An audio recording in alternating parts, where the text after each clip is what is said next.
Good day mga ka-Road Trip TV. Ngayon ay pupuntahan at titingnan natin ang ganda ng Bulkan Taal at pupuntahan din natin ang isa sa mga bucket list ng mga siklista na talaga namang literal na makapagpadilim ng paningin pag umahon sila dito.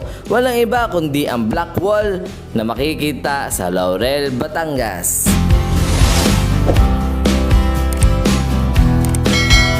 Yes, good morning po mga ka-Road Trip TV. Yung last vlog nga natin ay napuntahan natin at nakita natin yung ganda ng Bisibis Waterfalls na matatagpuan sa Mauban, Quezon. So ngayon naman po ay pupuntahan natin ang Taal Lake, kung saan nandito tayo ngayon sa rotonda ng Tagaytay City sa Cavite.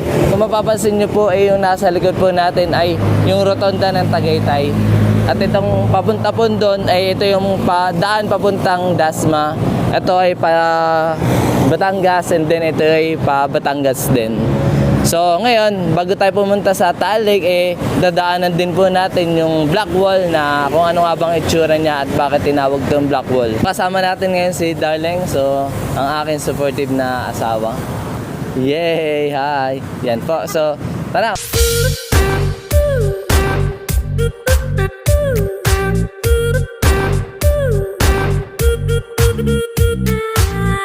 So kung mapapasin nyo nga sa drone video, napakakapal ng pag ngayon dito sa Tagaytay. So ayun o, kung mapapasin nyo nga sa camera na pag tumingin ka sa taas ay napakakapal ng pag. Ayun o, hindi mo na makita yung taas, so titigil lang tayo ng kaunti. Pakita ko sa inyo yung kung gaano kakapal yung pag ngayon dito. Ayun guys, so kung mapapansin nyo sa video, wala nang makitang building sa taas. Eto, kung mapapansin nyo nga, hindi mo na makikita yung kondo dito kasi nababalutan siya ng pag. Ang ganda ng pag, oh.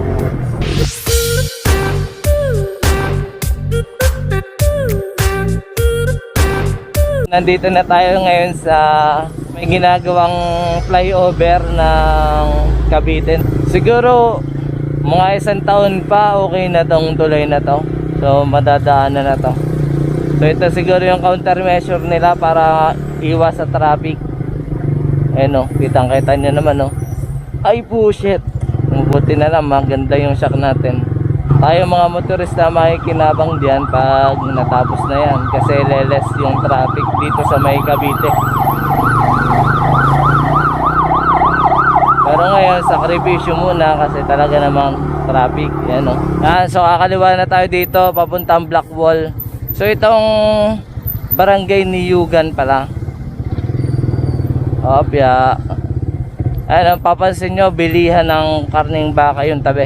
Barangay ni Yugan, Laurel, Batangas. So dito yung papuntang Black Wall. Wow, I love ni Yugan. Ito, so pagbaba nyo pa nga lang ay bubungad na nga agad sa inyo tong wow, kabundukan ito. So napakataas natin.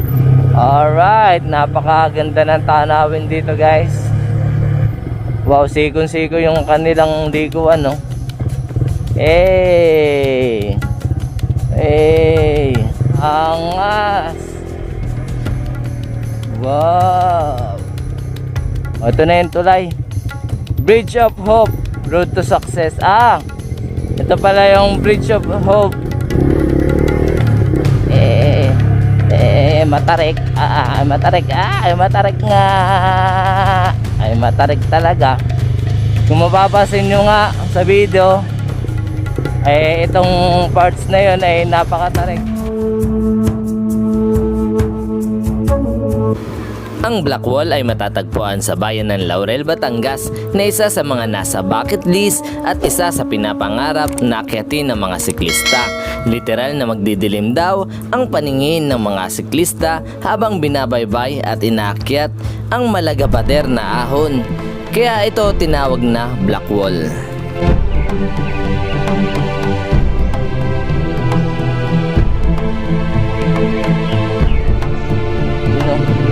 Eto, so nandito na tayo sa Barangay Boso-Boso, Laurel, Batangas. Na pag nandito nga kayo kitang-kita nyo na nga yung Taal Volcano na sobrang napakalapit. Overlooking na guys, oh. So napakaganda.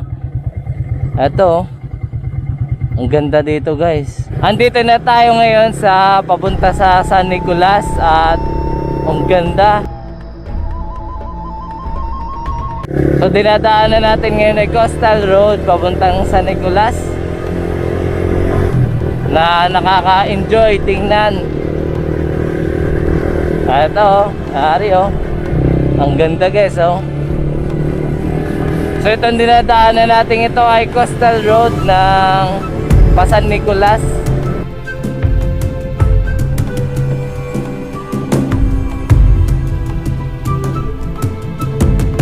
Yun, so after 20 minutes nga na travel time mula doon sa pinanggalingan natin, doon sa may Blackwall ay narating na natin tong Agoncillo Laurel Coastal Road na pag dito ka nga pumunta ay matatanaw mo nga at masisilayan mo ng malapitan itong Bulkan Taal na talaga namang mapapawaw ka pag nakita mo dito ng personal.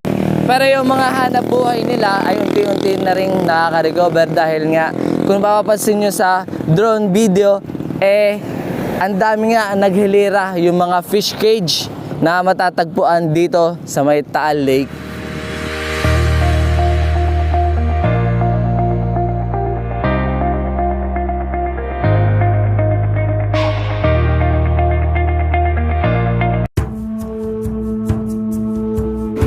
Sumabog ang Bulkan Taal noong buwan ng Enero 12, 2020 sa dakong alas 2 ng hapon.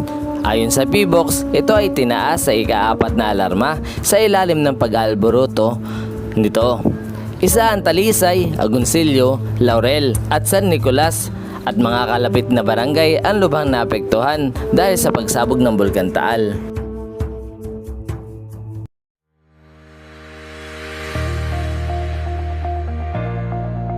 At ngayon ng taong 2024 ay patuloy nang bumabangon ang mga mamamayan sa mga kalapit barangay ng Bulkan Taal at may nakikita na rin tayong mga bago nasibol o nausbong na mga puno sa Bulkan Taal. At kitang-kita din sa mga nagdadamihang fish cage sa naturang Taal Lake. Nakatunayang unti-unti nang bumabangon ang mga negosyante dahil sa pagsabog ng Bulkan Taal noong 2020.